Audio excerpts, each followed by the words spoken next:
This video is proudly sponsored by DigimonCard.io for all your Digimon card, deck building, deck list, card pricing, and discussion needs. Hey everyone, Eggman here with another video, and today we have a top 16 breakdown for Top Cut's Digimon Ultimate Cup that happened this past weekend. There were 8 rounds with 494 players and a whole lot of these hybrid lists coming right back into the meta here. So real quick, shoutouts to Top Cut for running the event as well as letting myself and Digi-Panda do the commentary for it. If you guys aren't following Digi-Panda, make sure to hit his link in the description below, as well as if you guys did appreciate this video and the breakdown, these do take a lot of work and this does drop within 24 hours of this event starting. So I did kind of hustle to get this out. So if you guys are appreciating that, hitting that subscribe and like button does mean a lot for me, and I really do appreciate it. So we also do have the Twitch footage. The re-upload will be happening on YouTube later this week, but if you guys want to watch it right now, it is on my Twitch there. And a lot of fun matches, especially at the beginning of the day, a lot of unique archetypes and matches that just to commentate were super, super fun. So I think we really lucked out. We got a lot of good matches on the stream this weekend. So anyways, going to our breakdown, we do have the 9 blue hybrids, the 2 green hybrids, and 1 of everything else of Cherubimon, Purple Rush, Red Hybrid, Red Yellow Hybrid, and Mastemon. So honestly, there's just so much of these hybrid lists, and ideally, like just you see, there's no Imperiumon in this top 16 too, which is quite rare. It doesn't normally, it doesn't ever win a huge event, but it normally gets to the top there. So seeing 0 of them get there is very bizarre to see. And also 14 of these 16 lists are still using these hybrid bases. The only ones that do not are the Mastemon and the Purple Rush as well. So Cherubimon has a lot of that, and the rest obviously are very hybrid based. So I don't know how I feel about that. We'll probably talk about that later. But I think this is just kind of in a format where everyone kind of knows what's good, and what's good is hybrid. And so people are going back to that kind of archetype. And we'll see if BT9 shakes it up. If BT9 pie charts still look like this, if I still get to see Tommy's face just blown out of proportion as much as it is, maybe I'll ask for some changes. If he just goes away, I will have no complaints there, unless the deck that replaces him is way worse. So maybe we don't know what we're getting yet. So anyways, we're going to go into the top deck for each one of these archetypes, and we're going to start off with the winning deck, James Ludwig's Blue Hybrid. To start us off, we do have James's Blue Hybrid list. And I don't have a lot to say about this, except for it's pretty much the same list that it's been running around in so many ways. There's just minor differences between your rookies, but honestly, just having 4 Strabi, 3 Boku, 3 Sayakumon, and 3 Modeki Betamons are normally just a call. 4 of each hybrid here, 1 Azulongmon, any mix of these tamers, and then your option cards. So like 1 or 2 Innocence Blizzards, 3 or 4 Hammer Sparks and Ice Wall, 2 or 3 Howling Memory Boosts, and the rest just tamers. So if you want to win an event, this is something that you do. These are the lists you run. And even if you just want a top event, Blue Hybrid is probably the best and cheapest way to do so. Davis is probably just the most expensive card of the bunch. 3 Davises are probably worth about half the deck at least. And that's really, really shocking for that. But I don't know. We've seen this list. The only difference we've seen in the last couple of months are just the 2 Innocence Blizzards, which do make a difference, and they do win or lose matches all by itself, which is pretty impactful. But I don't know. I'm done with Blue Hybrid personally. I think you guys are too. We'll see if it keeps around. If it keeps around this next meta, I'm gonna ask for a change. We're pretty late into this BT8 EX2 meta that I think any bans or changes here just won't have an impact. But we'll see what happens this next meta. I have hope that it phases out, but also like this is weird, but like North American players normally like to stick to the best deck in the format, even if it just uses old cards, and which I don't see as much in like the European or Asia formats as much. And so if people just still grind this out and still are able to do super duper well with it, then I'll have a problem with it. But it's too late in this format. I think it's going to stay like this. I don't think any changes are going to happen. We're just going to have to see with BT9 what happens. But nothing to take away from James's or anyone else's finish today. You do have to pilot this deck well to get to that W. And I think a lot of you guys did. And we'll see what BT9 has in store for Blue Hybrid. And hopefully it beats it up. But we'll see what happens there. And next up, we do have Quentin Glover's Cherubimon, and Quentin is no stranger to bring in an atypical list and just doing well with it. This is a pretty standard list, I think, for what Cherubimon used to kind of look like in BT7. The only changes that I could see from here are Pandemonium Flame as well as the Digimon Emperor from BT8. There's also the Psychomon, BT8 as well. but not huge changes. The Psychemon's just fine. I mean, it's a 3K rookie. And there's just some interesting ratios here too. So 3 Mats, 2 Mimis, 2 Mimi Soras, and then also 3 Koichis, but also just a lot of tamers. These Digimon Emperors, all turns when one of your opponent's level 5 or lower Digimon is deleted, you can suspend this to draw 1. So that does help the draw engine of this deck too, and it does slow down your opponent a lot because when one of your opponent's level 3 Digimon is moved from the breeding area to the battle area, you get to gain 2 memory. So this is honestly like a really good counter to Blue Hybrid because they do get a lot of value just from moving up those rookies from there. Just really any hybrid list, because normally what you do is you have your rookie sitting there and then you push it up and then you digivolve into a level 4 to do your biddings, or you just like push it up to get like a free like play of something like a Modeki Betamon, a Shiryakomon, something like that. So I think this is a good tech for the list.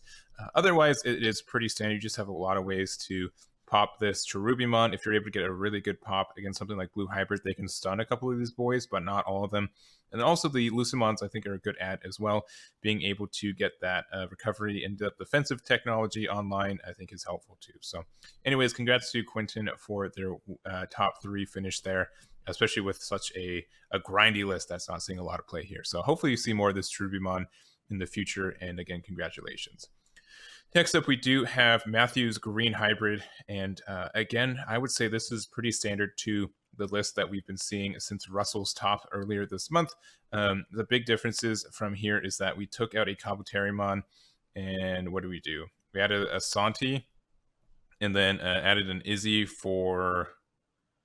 I think that's really it for a Kalumon. That's it. So we took out a Kalumon and we took out a Kabuterimon and we added an Izzy and a Santi. Santi's great. Like seeing this card in action, being able to suspend a Tamer too is actually super duper powerful.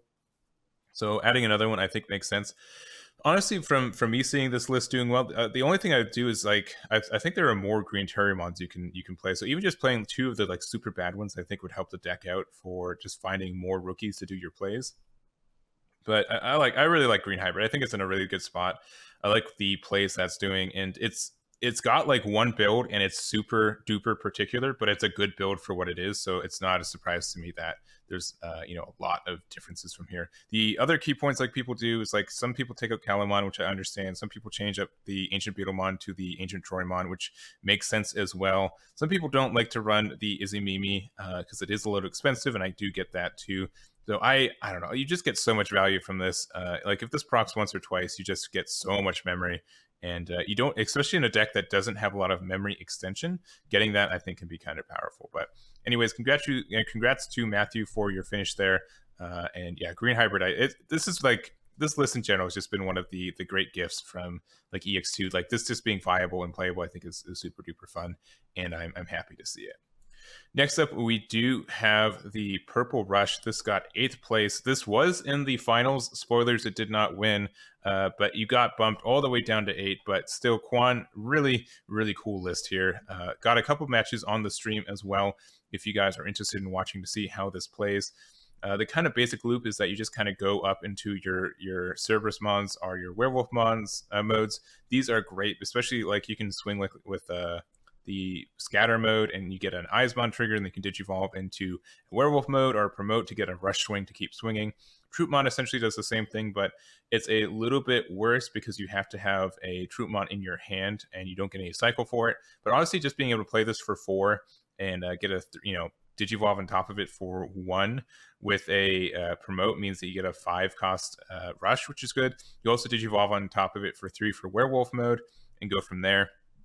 And if you guys don't know, like the kind of werewolf mode loop is that if you have the werewolf mode, excuse me, Cerberus Mon out, and then you just have like a dead or alive, you play it for 8, then it gets you 9 memory back, which means that you get 1 memory for free, and you can get like another swing. So obviously it's lives or dies based on if Cerberus Mon lives at times, but it's really, really cool. It can do a lot of damage when your opponent's not expecting it. There are some ways to heal with Lucimon, which can also be played off dead or alive. You get to 10 cards in your trash super easy, so this is a big issue. And then Analog Youth is great too, especially paired with the Cerberus mode that you pop, you get like an extra memory. And yeah, it's a really fun list. There's some interesting ratios on these one-ofs. I think like you want to almost run like one more Lilithmon. And I do like, I don't know, I'd have to grind this list out to see if I'd want to change any of these ratios, but by and large, there are some really cool plays you can make with this list if you see the cards you want to. And some really scary security. Jack Raid, Calling from Darkness, Dead or Alive, Deathclaw. A lot of these just hit in security and do a lot of stuff if the setup's there as well. So again, congrats to Quan for that top 8 finish, and it was really, really fun to see him play this. Next up, we do have the AncientGreymon. Nothing too different with the text here. We do have the Takuyamon and the Tai with as our tamers, being able to use the Takuyamon effect to put sources underneath here and help you with your devolution stuff. Crimson Blaze at 4, Lightning Joust at 2, Red Memory Boost at 4. Just really just standard stuff. Only running 9 rookies, which is a little bit low, but if you're playing in this mulligans format, that's not actually too bad of a deal to do. I feel like you can almost always open this, or at least a Red Memory Boost to help you, start your plays. Or even just a Pokemon, which can find you these red hybrid level 3s too. But I don't have a lot to say. I think AncientGreymon is incredibly powerful in a format, especially when there's not as much security control, or just things that can't like there's not a lot of things that just naturally have blocker either, and this can just kind of sweep over that. So anyways, congrats to Gordy for their finish there. Next up, we do have Luis's Red-Yellow Hybrid. Shouts to Luis, also an Arizona native. I was really happy to see that he did well here. This has been a kind of standard build in the sense that you just got like Gilmon with Digimon. Just means you Digivolve here, you get a draw, and you swing in for free, and you get 2 draws. Like it's just great cycle for a list, and then it just turns on your red option cards. Crimson Blaze is a great card. Gaia Force is a great card, as well as Fireball from EX2, which essentially just says blow up like your opponent's Pokemon or draw 2 cards, which can be impactful in its own way. There's not a lot of ways that you can pop stuff for cheap in lists like these, and so I really do like the red addition to this list. You do have to take out the Rapidmon, but you do get a lot of popping with the Crimson Blaze, which essentially does the same thing that Rapidmon would do 9 times out of 10, and just kind of go from there. You do have to take the Codys out too, because you don't have the Rapidmons. You can't. The only like multicolors like the Ufanimons, it's not really worth it, but I don't know. I really like the red-yellow hybrid stuff, and I'm happy to see that, again, Luis did well. So congrats to Luis for your top 16 finish. And last deck that we're going to talk about today will be Steffon's Mastemon. I would say, let me see, we did see some crazier versions of these lists. I think this was pretty standard for, well, this, honestly, this looks, okay, this looks really similar to a list that topped last weekend. He may have played this last weekend. I can't recall off the top of my head. It's so late, my dudes. And but the kind of things are just like one of Tamer's, the TK. TK is such a good turn 1 play, and then after that, I'd be so afraid to play it because there's so many cards that aren't yellow that you just do damage to yourself. 2 defeats, pretty standard Creepymon as well for either some Millet shenanigans, but it can also play the Chaos mode, which we're playing 2 of. The Lady Devs are standard. Like the rest of this is pretty standard. I think we've seen a lot of the core where you play 4 Mastemons, you play 5 Lady Devs between the 2, you play 5 yellow level 5s between Aandroidd and Magnamon, 4 Gatos, about 8 Tamers, 2 Chaos modes, and then you just kind of choose your options from there. You have to play 4 Flame House Sites, 2 or 3 Purple Memory Boost. Dead or Alive is a bit of a neat add here, not a lot of people do this, and then 1 Calling for Darkness. Calling for Darkness is great too, especially if you're playing against Blue Hybrid, where they have they just get you to your Mastemon without any sources on it, and they can keep stunning it and getting that memory from Zora Joe.